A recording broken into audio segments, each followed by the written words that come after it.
Hello listeners, welcome to Telugu romantic love stories. మీరు ఈ ఛానల్ని ఫస్ట్ టైం చూస్తున్నట్లుంటే ప్లీజ్ సబ్స్క్రైబ్ చేయండి. ఎన్నిసార్లు పిలుస్తున్నా ఎలాంటి లాభం లేకపోవడంతో తన బలం మొత్తం ఉపయోగించి ఆ రూమ్ డోర్స్ బద్దలు కొట్టాడు రావణ్. లోపల చూసిన దృశ్యానికి ఒక్క క్షణం కోపం ప్లేస్లో బాధ, భయం వచ్చేశాయి. చుట్టూ గాజు ముక్కలు స్ప్రెడ్ అయ్యి ఉంటే మధ్యలో స్పృహ లేకుండా పడి ఉంది నవ్య. రెండు అరిచేతుల నుంచి బ్లీడింగ్ అవుతూ ఉంది. ఒక్కసారిగా మూడేళ్లుగా గడ్డగట్టుకుపోయిన రావణ్ కన్నీళ్లు బయటికి వచ్చేశాయి. వణికే చేతులతో నవ్య దగ్గరికి వెళ్లి తనని ఎత్తుకొని బయటికి వచ్చాడు. ఇంట్లో అందరూ నవ్యని చూసి షాక్ అయ్యారు. ఒక్క ముగ్గురు తప్ప. అమ్మా నవ్య, నీకేమైందిరా? ఏడుస్తూ దగ్గరికి వచ్చారు మాలిని గారు. రావణ్ మాత్రం ఎవరినీ పట్టించుకోకుండా, ఏదీ పట్టించుకోకుండా కార్ వైపు వేగంగా అడుగులు వేస్తూ ఉన్నాడు. ముందుగా తేరుకున్న రఘు గారు ఫాస్ట్‌గా రావణ్ కంటే ముందే పరుగులాంటి నడకతో కార్ దగ్గరికి వెళ్లి డ్రైవింగ్ సీట్‌లో కూర్చున్నారు. రావణ్ వెనకే సీట్లో నవ్యని పడుకోబెట్టి తన తల రావణ్ ఒడిలోకి వచ్చేలా కూర్చొని రఘుగారి వైపు చూశాడు. రఘుగారు రావణ్ కూర్చున్నాడు అని కన్ఫర్మ్ చేసుకున్నాక హాస్పిటల్‌కి స్టార్ట్ అయ్యారు. మనం కూడా హాస్పిటల్‌కి వెళ్దాం అన్నారు మాలిని.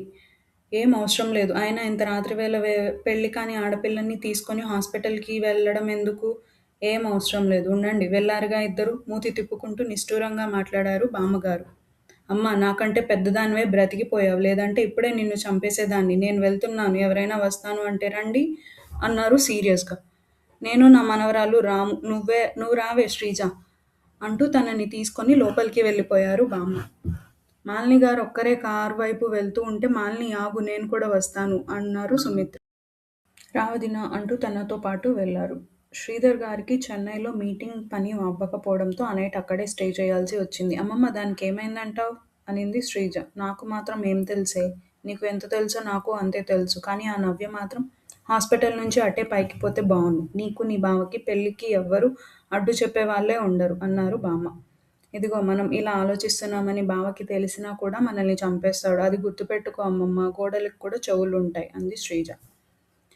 ఇంట్లో ఎవరూ లేరులేవే. మీ అమ్మతో పాటు మీ అత్త కూడా వెళ్ళిపోయింది. మీ బాబు ఎప్పుడో వెళ్ళిపోయాడు. నా కొడుకు అసలు ఊర్లోనే లేడు. ఇంకెవరున్నారు చెప్పు? సర్లే వదిలేయ్ అంటూ నవ్య చచ్చిపోవాలి అని దేవుడికి దండం పెట్టుకుంటూ మొక్కులు మొక్కుకుంటూ ఉన్నారు బామ్మ, మనవరాళ్ళు. హాస్పిటల్‌కి తీసుకొని వచ్చారు రఘుగారు ఇంకా రావణ్. అప్పటికి రావణ్ డాక్టర్‌కి కాల్ చేసి ఉండడంతో వీళ్ళు వచ్చేసరికి అన్నీ రెడీ చేసి ఉంచారు. వాళ్ళు రాగానే నవ్యని తీసుకొని ఐసీయూలోకి వెళ్లారు. చేతికి గుచ్చుకున్న గాజు ముక్కలన్నీ తీసేసి టీటీ ఇంజెక్షన్ చేసి కట్టుకట్టారు. డాక్టర్ బయటికి వచ్చి అక్కడ రావణ్ కనిపించడంతో అసలు ఇంట్లో ఉందా తను? అంతకంటే ముందు మీరు ఇంట్లోనే ఉన్నారా? ప్రశ్నించాడు డాక్టర్. ఏమైంది డాక్టర్? అడిగారు. ఆ పిల్ల ఎప్పుడో సాయంత్రం అనగా స్పృహ తప్పి పడిపోతే ఇప్పుడు తీసుకువచ్చారు. మీరు తీసుకొని రావడం ఇంకొక అరగంట లేట్ అయి ఉంటే అప్పుడు మీరు పాడ రెడీ చేసుకోవాల్సి ఉండేది. జస్ట్ మిస్‌లో తప్పించుకుంది ఆమె అన్నాడు డాక్టర్. ఎప్పుడైతే చచ్చిపోవడం పాడే అన్న మాటలు రావణ్ చెవిన పడ్డాయో కోపంగా డాక్టర్ దగ్గరికి వస్తూ, ఇంకోసారి నీ నోట్లో నుంచి నా నవ్య గురించి అలాంటి మాటలు వస్తే ఇక్కడికిక్కడే చంపి పాతేస్తాను వార్నింగ్ టోన్‌లో చెప్పాడు రావణ్. ఆ డాక్టర్ భయంతో అక్కడి నుంచి వెళ్ళిపోయాడు. రావణ్ తన మనిషి అలాగే తన రైట్ హ్యాండ్ అయిన విక్రమ్‌కి కాల్ చేశాడు. హలో సార్, 2 మినిట్స్‌లో మీ ముందుంటాను అంటూ కట్ చేసి కార్ దిగి హాస్పిటల్‌లోకి పరుగు తీశాడు. హాస్పిటల్ ఐసీయూ ముందు కూర్చున్న రావణ్ దగ్గరికి వెళ్ళాడు విక్రమ్. ఏం చేస్తావో తెలీదు. ఈ ఫ్లోర్‌లో ఎవ్వరూ ఉండకూడదు. అందరినీ ఖాళీ చేయించు ఆర్డర్ పాస్ చేశాడు. ఓకే సార్ అంటూ అక్కడి నుంచి వెళ్ళిపోయాడు విక్రమ్. నీ వల్లే నా కూతురు ఇలా అయిపోయింది. ఇంకోసారి నా కూతురు జోలికి రావద్దు రావణ్. ఉబికి వస్తున్న కన్నీళ్ళని గొంతు దాటి బయటికి రానివ్వకుండా అక్కడే ఆపేస్తూ కోపంగా అన్నారు రఘు. ఏంటి నీ కూతురా? ఏ రోజైనా దాన్నలా చూశావా? అలా చూడనప్పుడు నీకు అడిగే హక్కు కూడా లేదు. నీ మొదటి పెళ్ళాం చచ్చిపోగానే 6 నెలల్లో రెండో పెళ్లి చేసుకున్నావు. ఆ పెళ్ళాం మోజులో తిరిగావు కానీ ఎప్పుడైనా నీ కూతురు గురించి పట్టించుకున్నావా? లేదు. అప్పుడు అంత లేని కూతురు మీద ప్రేమ ఇప్పుడు వచ్చిందా మామ? అడిగాడు రావణ్ పొగరుగా. నేను ఏ రోజూ నా కూతుర్ని నిర్లక్ష్యం చేయలేదు అన్నారు రఘుగారు. నువ్వు చేశావో లేదో నీ మనస్సాక్షికి తెలుసు. దాన్ని నువ్వు ప్రశ్నించుకో. అప్పుడు సమాధానం నీకే తెలుస్తుంది మామ. ఇక నవ్య విషయం అంటావా? దానికి చావైనా బతుకైనా నాతోనే. అది ఫిక్స్ అయిపోతది. మీరు కూడా ఫిక్స్ అయితే మంచిది అంటూ అక్కడి నుంచి వెళ్ళిపోయాడు. అసలే వీడికి ఎంత పొగరు, నన్నే అంటాడా అనుకుంటూ అక్కడి నుంచి నవ్య దగ్గరికి వెళ్ళి తనని ఒకసారి చూసి ఇంటికి వెళ్ళిపోయారు. రావణ్ ఒక పావుగంటకి తిరిగి అక్కడికి వచ్చి అక్కడ ఎవ్వరూ లేకపోవడంతో నవ్య దగ్గరికి వెళ్ళాడు. మూసి ఉన్న కనుపాపల వెనక తను ఎంత స్ట్రగుల్ అవుతోందో రావణ్‌కి ఆ క్షణం అర్థమైంది. వెంటనే విక్రమ్‌కి కాల్ చేసి, "నవ్య పేరు మీద నేను తీసుకున్న హౌస్ ఉంది కదా! అది రేపు ఈవినింగ్ కల్లా ఫుల్ ఫర్నిష్డ్ అయి పనివాళ్ళు, బాడీగార్డ్స్, వాచ్‌మెన్ ఇలా ప్రతి ఒక్క సదుపాయం ఆ ఇంట్లో ఉండాలి" అన్నాడు రావణ్. "ఓకే సార్" అంటూ కాల్ కట్ చేసి ఆ పనిలో పడ్డాడు విక్రమ్. నవ్య దగ్గరే కూర్చొని తన్ని ఎలాంటి భావం లేకుండా చూస్తూ ఉన్నాడు రావణ్. కొన్ని గంటలకి మెల్లగా స్పృహలోకి వస్తూ కదులుతూ ఉంది. కళ్ళు తెరిచి చూసేసరికి ఎదురుగా రావణ్ కనిపించేసరికి బావా అంటూ పిలిచింది నవ్య. తనని సరిగ్గా కూర్చోబెట్టి నర్స్ అంటూ నర్స్‌ని పిలుస్తూ ఉన్నాడు. నర్స్ అక్కడికి వచ్చి నవ్య స్పృహలోకి వచ్చిందని తెలుసుకొని డాక్టర్‌కి చెప్పడానికి వెళ్ళింది. రావణ్ తిడతాడు ఏమో అనుకుంటున్న నవ్య ఎంతసేపటికి తనని తిట్టకపోవడంతో ఇదేంటి ఇది కలా నిజమా అనుకుంటూ ఆలోచిస్తూ రావణ్ వైపే చూస్తూ ఉంది. మార్నింగ్ 7 అవ్వడంతో తన పీఏకి కాల్ చేశాడు. అప్పుడే నిద్రమత్తులో ఉన్న గీత తన పీఏ ఫోన్ చేసింది ఎవరో చూసుకోకుండా హలో ఎవరు అని నిద్రమత్తుతో అడిగింది. రావణ్ హియర్ అన్నాడు. దెబ్బకి నిద్ర మొత్తం వదిలేసింది గీతకి. హలో! మళ్ళీ పొగరుగా వచ్చాయి రావణ్ మాటలు. Sir sorry good morning sir భయం గీత గొంతులో స్పష్టంగా తెలుస్తోంది. ఈరోజు నువ్వు ఆఫీస్‌కి వెళ్ళకు. 11 అయ్యాక విక్రమ్ వస్తాడు నీ దగ్గరికి. తను, నేను ఉన్న అడ్రస్‌కి నిన్ను తీసుకొని వస్తాడు అన్నాడు రావణ్. మళ్ళీ విక్రమ్ గారిని ఎందుకు పంపించడం నేను వచ్చేస్తాను సార్. మీరు నాకు అడ్రస్ చెప్పండి చాలు అంది Geetha. Just do what I say అంటూ కాల్ కట్ చేశాడు రావణ్. అబ్బా! మళ్ళీ ఆ బుల్డోజర్ గాడితో వెళ్ళాలా నేను అనుకుంటూ రావణ్ 11కి అని టైం చెప్పడంతో ఇంకా 7 అవ్వడంతో కాసేపు పడుకుంది. ఇక్కడ 8 అయ్యాక డాక్టర్ రావడంతో మళ్ళీ తనని ఓసారి చెక్ చేసి షీ ఈజ్ పర్ఫెక్ట్‌లీ ఆల్రైట్. మీరు తనని తీసుకెళ్లొచ్చు. 2 డేస్‌కి ఒకసారి జనరల్ చెకప్ చేయాలి. ఓ 10 డేస్ వరకు. నేనే వస్తాను అన్నాడు డాక్టర్. మీరే రావాలి కూడా. మళ్ళీ నవ్య హాస్పిటల్‌కి రాదు అంటూ క్లియర్ చేయాల్సిన బిల్స్ అన్నీ క్లియర్ చేసి నవ్యని ఎక్కించుకొని అక్కడి నుంచి స్టార్ట్ అయ్యాడు. ఇద్దరి మధ్య మౌనం. ఒక్క మాట అంటే ఒక్క మాట కూడా మాట్లాడుకోవట్లేదు. డ్రైవింగ్ చేస్తూ ఉన్నాడు రావణ్. చుట్టూ పరిసరాలు చూస్తూ ఉంది నవ్య. ఇదేంటి ఇది ఇంటి వైపు కాదు కదా అనుకుంటూ భయం భయంగా రావణ్ వైపు చూస్తూ బావా మనం ఇంటికి కాదా వెళ్ళేది అడిగింది రూట్ చూస్తూ. తన ప్రతి మాటలో స్పష్టంగా భయం తెలుస్తోంది రావణ్‌కి. మనం మన కొత్తింటికి వెళ్తున్నాం అని మాత్రమే సమాధానం ఇచ్చాడు. కొత్తింటికా? అదేంటి అమ్మా, నాన్న, చెల్లి, అత్తయ్య, మామయ్య, బామ్మ అందరూ అక్కడికి షిఫ్ట్ అయిపోయారా? అడిగింది నవ్య. మన మధ్యలో వాళ్ళెందుకు? ఆ ఇంట్లో నువ్వు, నేను మాత్రమే ఉంటాం. అర్థమైందా? ఆ ఇంటి అడ్రస్ కూడా ఎవరికీ తెలీదు. నువ్వు ఎవరికైనా చెప్పినట్టు తెలిస్తే మాత్రం నాకంటే చెడ్డవాడు ఈ భూమి మీద ఉండడు వార్నింగ్ టోన్‌లోనే చెప్పాడు రావణ్. కానీ బావ మనం అందరితో కలిసి ఉంటే బావుంటుంది కదా! మళ్ళీ తననేం చేస్తాడో అన్న భయంతో మాట్లాడింది. తన భయం దేనికో అర్థమైన రావణ్ పెదాలలో క్రూరమైన నవ్వు సంతరించింది. అయినా మొగుడు, పెళ్ళాల మధ్య వేరే వాళ్ళు రావడానికి అస్సలు ఆస్కారం లేదు. నేను చెప్పిన ప్రతి మాట నువ్వు నీ బుర్రలో ఫీడ్ చేసుకుంటావు అనుకుంటున్నాను. పొరపాటున మనం ఉంటున్న అడ్రస్ ఆ ఇంట్లో ఎవ్వరికైనా తెలిసినా ఈసారి నిన్నేం చేయను. కనీసం నీ మీద ఈగ కూడా వాలకుండా చూసుకుంటా.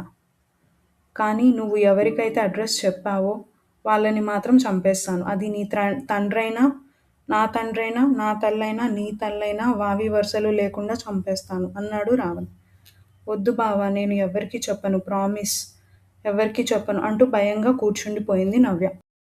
ఇక రావణ్ కూడా ఏం మాట్లాడకుండా సైలెంట్‌గా కార్ డ్రైవ్ చేస్తూ ఉన్నాడు. నవ్య మనసులో మాత్రం బోలెడు ఆలోచనలు. అసలిప్పుడు బావ ఎందుకు వేరే ఇంట్లో పెడుతున్నాడు? అంటే కొంపతీసి నేను శ్రీజకి ఇచ్చిన మాట బావకి తెలిసిందా ఏంటి? ఒకవేళ తెలిస్తే ఇంత కూల్‌గా ఉండడు కదా! ఇలా పరిపరి విధాలుగా ఆలోచిస్తూ ఆమె తల భారంగా అనిపించి నొప్పి వేసి అలాగే తెలియకుండా రావణ్ భుజం మీద తలవాల్చి ఆదమర్చి నిద్రపోతుంది. నవ్య పడుకుంది అని చాలా జాగ్రత్తగా తీసుకొని వెళ్తున్నాడు రావణ్. టైం అప్పటికే 10 అవ్వడంతో విక్రమ్‌కి కాల్ చేశాడు. చెప్పండి సార్ అంటూ. అటు నుంచి వినయంగా వచ్చింది విక్రమ్ వాయిస్. వెళ్ళి గీతని పిక్ చేసుకొని నేను వెళ్తున్నా ఇంటికి రా ఆర్డర్ పాస్ చేశాడు రావణ్. ఓకే సార్ ఇప్పుడే వెళ్తున్నా కార్ కీస్ చేతిలోకి తీసుకుంటూ చెప్పాడు విక్రమ్. తన కాల్ కట్ చేసి తిరిగి డ్రైవింగ్ వైపు దృష్టి సారించాడు. విక్రమ్ అక్కడి నుంచి గీత ఉంటున్న హాస్టల్ వైపు వెళ్ళాడు. తన హాస్టల్ బయట కార్ పార్క్ చేసి గీత మొబైల్‌కి కాల్ చేశాడు.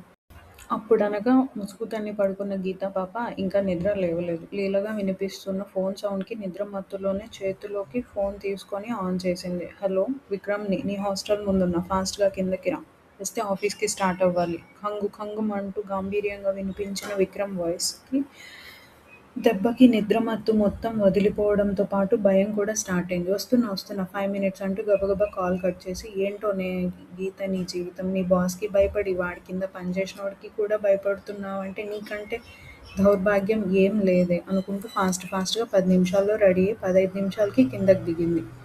ఓహో! మీ ఊర్లో 15 నిమిషాలని 5 మినిట్స్ అంటారా? వెటకారం అతని మాటల్లో స్పష్టంగా తెలుస్తోంది. ఏమనాలో కూడా అర్థం కాక వెళ్ళి కార్ బ్యాక్ సీట్లో కూర్చుంది. ఏయ్! ఏంటి? నీ కంటికి నేను డ్రైవర్‌లా కనిపిస్తున్నానా? చురుకైన చూపులతో ఆమె వైపు చూస్తూ ప్రశ్నించాడు. అతని చూపులకి తడబడుతూ నేను బ్యాక్ సీట్‌లోనే కూర్చుంటాను. అయినా నువ్వు వచ్చింది నన్ను పిక్ చేసుకోడానికే కదా! ఆ లెక్కల్లో నువ్వు డ్రైవర్‌లానే. అతనికి ఏమాత్రం తీసిపోను అన్నట్టు పొగరుగా సమాధానం చెప్పింది గీత. ఎక్కువ తక్కువ వాగితే చంపి గొయ్యి తీసి పాతేస్తాను. మూసుకొని మర్యాదగా ఫ్రంట్ సీట్‌కి రా. చాలా అంటే చాలా సీరియస్‌గా ఆమె వైపు చూస్తూ చెప్పాడు విక్రమ్. బుల్డోజర్! గట్టిగా తిడుతూ ఫ్రంట్ సీట్‌లోకి వచ్చి అతని పక్కన కూర్చుంది. గీత ముందు సీట్‌లోకి రావడం చూసి అతని పెదాల మీద ఓ నవ్వు ఏదో సాధించాను అన్న గర్వం ఆ నవ్వు చెప్పకనే చెప్తోంది. రా ఇంకా స్టార్ట్ చెయ్యి కార్లో కూర్చొని గట్టిగా అరిచింది గీత. వస్తున్నా ఫోన్ తీసి రావణ్కి మెసేజ్ చేసి తిరిగి ఫోన్ పాకెట్లో పెట్టుకుంటూ కార్ డోర్ ఓపెన్ చేశాడు విక్రమ్. లేట్ అయితే నీ వల్లే లేట్ అయిందని చెప్తాను వేలు చూపించి బెదిరిస్తూ చెప్పింది Geetha. I have all the proofs. నువ్వు 5 మినిట్స్ అని చెప్పి 15 మినిట్స్ చేయడం, ఇక్కడ బ్యాక్ సీట్లో కూర్చొని ఇంకో 10 మినిట్స్ వేస్ట్ చేయడం ఇవన్నీ కూడా నేను సార్ ముందు చెప్తే నీ ఉద్యోగం ఊడిపోతుంది. కానీ నేను మరీ అంత చిన్న పిల్లాడిని కాదు నీ మీద ప్రతి కంప్లైంట్ బాస్‌కి చెప్పడానికి అని కార్ స్టార్ట్ చేస్తూ అన్నాడు విక్రమ్. బుల్డోజర్! గట్టిగా అరుస్తూ విండోలోంచి చూస్తూ ఉంది గీత. కొంచెం దూరం వెళ్ళగానే కార్ సైడ్‌కి ఆపాడు విక్రమ్. ఓయ్! నీ బండికి ఏమైంది? ఎందుకు సైడ్‌కి ఆపావు? కోపంగా విక్రమ్ వైపు వేలు చూపిస్తూ అడిగింది గీత. ఎందుకా? అంటూ గీతని ఎత్తి తన ఒళ్ళో కూర్చోబెట్టుకొని ఇలా ముద్దు పెట్టుకోడానికి అంటూ గట్టిగా తన పెదాలతో ఆమె పెదాలని బంధించేశాడు. నో! అరుస్తూ వాస్తవంలోకి వచ్చింది గీత. డ్రైవింగ్ చేస్తూ ఉన్న విక్రమ్ గీత అలా అరిచేసరికి కంగారుగా కార్ సైడ్‌కి ఆపాడు. ఏమైంది? బానే ఉన్నావా? ఆమె నుదురు తాకుతూ ప్రశ్నించాడు. దూరంగా నన్ను ముట్టుకోకు వేలు చూపించి బెదిరిస్తూ చెప్పింది గీత. గీత వైపు విచిత్రమైన ఎక్స్‌ప్రెషన్స్ ఇస్తూ చూస్తూ ఏమైంది? వచ్చినప్పుడు దిష్టి నిమ్మకాయలేమన్నా తొక్కేసి వచ్చావా? పిచ్చి పిచ్చిగా మాట్లాడుతున్నావ్? తిరిగి డ్రైవింగ్ వైపు దృష్టి సారించాడు. కళ చెత్త కళ యాక్ అంటూ మొహమంతా వికారంగా పెట్టి పెదాలను తన హ్యాండ్ కర్చీఫ్‌తో తుడుచుకుంటూ అంది. ఆమె వైపు విచిత్రంగా చూస్తూ ఆమె కళ అంచనా వేసే ప్రయత్నం చేస్తూ ఉన్నాడు విక్రమ్. ఇంతకీ ఏంటో ఆ కళ? నీకు అనవసరం. నేను చెప్పను. Oh my God! కొంపదీసి నేను ముద్దు పెట్టినట్టు కానీ కల వచ్చిందా ఏంటి? నవ్వు ఆపుకుంటూ ఆమె వైపు చూస్తూ ప్రశ్నించాడు. ఇదిగో అలాంటి దిక్కుమాలిన కలలు నాకు రావు. వచ్చినా పెద్దగా వాటిని పట్టించుకోను. అదే విషయం నువ్వు కూడా గమనిస్తే బావుంటుంది కొర కొర విక్రమ్ వైపు చూస్తూ చెప్పింది. అయినా ముద్దు పెట్టుకోక నిన్నే పెట్టుకోవాలి మరి. మొహం చూడు మొహం. తిరిగి కార్ డ్రైవ్ చేస్తూ తనలో తానే గొణిగాడు. ఒక పెద్ద భవంతి ముందు ఆగింది రావణ్ కార్. ఏం మాట్లాడకుండా కార్ దిగాడు రావణ్. దిగడం చూసి ఇదే ఇల్లు అని చెప్పొచ్చుగా పొగరు మనిషికి అనుకుంటూ కార్లో నుంచి బయటకు దిగింది. కానీ బాగా నీరసంగా ఉండడం వల్ల 2 అడుగులు వేసేసరికి ముందుకు పడబోయింది. అలర్ట్‌గా ఉన్న రావణ్ తను పడిపోకుండా తనని జాగ్రత్తగా పట్టుకొని ఎత్తుకున్నాడు. వదులు నేను నడుస్తాను రావణ్ చేతులు తనని ఎక్కడో తాకుతుంటే భయంతో చెప్పింది. ఆమె వైపు చూసి చూడనట్టు చూసి ఇంట్లోకి అడుగులు వేశాడు. రావణాసురుడు గొణిగింది పాప. తనని ఎత్తుకొని తన బెడ్రూమ్‌లో మంచం మీద దించాడు. పనివాళ్ళు వస్తారు. నీకేం కావాలి అంటే అవన్నీ ఇక్కడికే అరేంజ్ అవుతాయి కాబట్టి నువ్వు కంగారు పడకు అవసరం లేదు. అర్థమవుతోందా? అంటూ మంచం మీద ఆమెను పక్కనే వాలిపోయాడు. ఇదేంటి నువ్విక్కడ ఎందుకు? వెళ్ళు వేరే రూమ్‌లోకి అతని వైపు చూడలేక చూపులు తిప్పేస్తూ భయంగానే అడిగింది. ఆ మాటకి బాబుకి ఎక్కడో కాలింది. వెంటనే కోపంగా లేచి తనని సరిగ్గా పడుకోబెట్టి తన మీద వాలిపోయి ఇప్పుడు చెప్పు నేనెక్కడికి వెళ్ళాలి? ఎక్కడికైనా వెళ్ళాలి అంటే చెప్పు. నేను చేయాల్సిన పని ఇంకోటి ఉంది. అది చూసుకొని అప్పుడు వెళ్తాను అంటూ ఆమె టాప్‌లో నుంచి లైట్‌గా కనిపిస్తున్న నడుం మడతల్ని చూస్తూ టాప్‌ని ఇంకొంచెం పైకి జరిపాడు. రావణ్ నుంచి అలాంటి పని ఊహించని నవ్య బిగుసుకుపోయి ఉండిపోయింది. చల్లని గాలి అచేతనంగా ఉన్న ఆమె పొట్టకి తగులుతూ ఉంటే ఒళ్ళంతా మొత్తం తెలియని వణుకు. అతని మీసాలు, గడ్డం గుచ్చుకుంటూ ఉంటే పొట్టని ఇంకా లోపలికి అదిమి పెడుతూ ఉంది. ఆమె చర్య అతన్ని రెచ్చగొట్టిందేమో ముద్దుతో ఆగకుండా అక్కడ అతని పంటిగా గుర్తులు బహుమతిగా ఇచ్చాడు. ఆ తీయని బాధ తట్టుకోలేక చేత్తో పిల్లోని గట్టిగా పట్టుకుంది. అతను ఇంకాస్త పైకి జరుగుతూ జరుగుతూ టాప్‌ని కూడా పైకి జరుపుతూ ఉన్నాడు. అతను తాకిన ప్రతిసారీ ఉవ్వెత్తున ఎగిసి పడుతోంది. టాప్‌ని పూర్తిగా ఆమె నుంచి దూరం చేశాడు. అతను చేస్తున్న పనికి ఎలాంటి అడ్డు చెప్పలేకపోతోంది నవ్య. మాట గొంతు దాటి బయటికి రావడం లేదు. అందంగా లయబద్ధంగా వినిపిస్తున్న ఆమె గుండె చప్పుడు వింటూ ఆమె ఎద మీద తల పెట్టుకొని వింటూ ఉన్నాడు. అతని నుంచి ఎలాంటి కదలిక లేకపోవడంతో మెల్లిగా కళ్ళు తెరిచి అతని వంక చూసింది. కళ్ళు మూసుకొని వింటూ ఉన్న అతను పడుకున్నాడు అన్న భ్రమలో కదిలింది. వెంటనే కళ్ళు తెరిచి తన వంక చూశాడు. బెదురు చూపులతో అతని వైపు చూస్తూ కనిపించింది. ఆమె వైపే చూస్తూ ఆ ఎద మీద ఇంకో 2-3 పంటి గుర్తులు బహుమతిగా ఇచ్చాడు. బావా! కీచుగా వచ్చింది ఆమె స్వరం. వెంటనే అక్కడ్నుంచి ఇంకాస్త పైకి జరిగాడు. ఎలాంటి లిప్స్టిక్ అవసరం లేకుండా న్యాచురల్ పింక్ కలర్లో ఊరిస్తున్న ఆమె పెదాలు అతనికి దర్శనమిచ్చాయి. అవి అతన్ని రమ్మని పిలుస్తూ ఉంటే ఆమె మోహావేశము తట్టుకోలేక ఆ పెదాలను తన పెదాలతో ముడివేశాడు. కళ్ళు పెద్దవి చేసి చూస్తూ ఉంది. ఇంకో 2 నిమిషాలకి తనకి తెలియని ఒక పరవశంలో కనుపాపలని మూసేసింది. నీకు బావతో ఎలాగైనా పెళ్ళి చేసే బాధ్యత నాది. నువ్వు నిశ్చింతగా ఉండు శ్రీజ అన్న మాటలు ఒక్కసారిగా మదిలో మెదలగానే ఒక్కసారిగా తన బలం మొత్తం ఉపయోగించి రావణ్ణి పక్కకు నెట్టింది. అసలు ఇన్నాళ్ళు నువ్వు కనీసం మనిషివి అనుకున్నాను. కానీ ఎప్పుడైతే పెళ్ళికి ముందే ఇలాంటి పనులు చేస్తూ ఉన్నావో అప్పుడే నీ మీద ఉన్న కాస్త ప్రేమ కూడా పోయింది, చచ్చిపోయింది. ఇప్పుడు నీకేం కావాలి? నా శరీరమా? సరే రా, వచ్చి నీకు నచ్చింది చేసుకో. ఏం మాట్లాడని ఒక బొమ్మలా అలా ఉండిపోతాను. మనసుకి కష్టం కలుగుతున్నా కూడా గుండెని బండరాయిగా మార్చుకుంటూ మాట్లాడింది నవ్య. ఏ మాటలు అయితే తన నోటి నుంచి జీవితంలో వినకూడదు అనుకున్నాడో అదే మాటలు ఇప్పుడు ఆమె నోట్లో నుంచి వస్తూ ఉంటే తన సెన్స్ తను పూర్తిగా కోల్పోయాడు. వెంటనే కోపంగా లేచి నిలబడి నవ్య పీక పట్టుకొని గాల్లోకి లేపేశాడు. ఏం మాట్లాడుతున్నావు? ఇదంతా నేను నీ శరీరం కోసం చేస్తున్నాను అంటున్నావు కదా! సరే, అలాగే అనుకో. నువ్వు నన్ను అంత బ్యాడ్‌గా అనుకుంటున్నప్పుడు నేను కూడా అలా ప్రవర్తించడంలో తప్పేం లేదు కదా! ఇప్పటివరకు నేను చేసిందంతా నీ మీద ప్రేమతో. కానీ ఇప్పుడు నాలో మృగం బయటికి వస్తే ఎలా ఉంటుందో చూపిస్తాను అంటూ ఆమెను వదిలి మంచం మీద పడేసి ఒక్కసారిగా ఆమె మీద వాలిపోయాడు. రాక్షసంగా ఆమె పెదాలను అందుకున్నాడు. ఇందాక ముద్దుకి ఇప్పుడు అతను పెడుతున్న ముద్దుకి చాలా తేడా ఉంది. ఇందాక అతను ఆమెని ఎంతో జాగ్రత్తగా, సుకుమారంగా హ్యాండిల్ చేశాడు. ఇప్పుడు అంతే రాక్షసంగా హ్యాండిల్ చేస్తున్నాడు. ఆ ముద్దు ఎంతసేపటికీ ఆగడం లేదు. ఇటు నవ్యకి ఊపిరి తీసుకోవడం చాలా కష్టంగా మారింది. కళ్ళల్లో నీళ్లు ఉబికి వస్తున్నాయి. అయినా కూడా రావణ్లో ఎటువంటి చలనం లేదు. ఇక ఆమెకి ఊపిరి ఆగే చివరి క్షణాన తనని వదిలి దూరం జరిగాడు. పెదాలు రెండూ బాగా ఉబ్బి బ్లడ్ కూడా వస్తూ కనిపించింది. నవ్య గుండెల నిండా ఊపిరి పీల్చి వదులుతూ దగ్గుతూ వాటర్ కోసం చుట్టూ చూసింది. కానీ అక్కడ ఎక్కడా వాటర్ లేదు. రావణ్ మళ్ళీ ఆమె మీదకి చేరిపోయాడు. ఈసారి ఆమె వేసుకున్న లెగ్గిన్ వైపు వెళ్ళాయి అతని చేతులు. వెంటనే తన బలం మొత్తం ఉపయోగించి రావణ్ని కాలితో గట్టిగా తన్నింది. కొంచెం ఎగిరినట్టు ఎగిరి మంచం చివరికి పడ్డాడు. వెంటనే లేచి అక్కడే బెడ్ పక్కనే ఉన్న టేబుల్ మీద తన టాప్ కనిపిస్తుంటే దాన్ని చేతిలోకి తీసుకొని పిచ్చి పిచ్చి వేషాలు వేస్తే నేను చచ్చిపోతా. అప్పుడు నా శవంతో నీకేం కావాలి అంటే అవి చేసుకో అంటూ రావణ్ తేరుకునేలోపే అక్కడి నుంచి వాష్రూంలోకి పరుగున వెళ్ళిపోయింది. వెళ్తున్న నవ్య వైపే ఎర్రబడ్డ కళ్ళతో చూస్తాను. ఎన్నాళ్ళు నా నుంచి తప్పించుకుంటావో నేను కూడా చూస్తాను. ఇదంతా నువ్వు ఎందుకు చేస్తున్నావో కూడా నాకు తెలుసు. నీకు నా మీద ప్రేమ ఉంది అన్న విషయం కూడా నాకు తెలుసు. వదిలిపెట్టను, ఎవ్వరినీ వదిలిపెట్టను అనుకుంటూ సరిగ్గా కూర్చున్నాడు రావణ్. నెక్స్ట్ అప్డేట్లో కలుద్దాం. Thanks for watching. Please share and subscribe.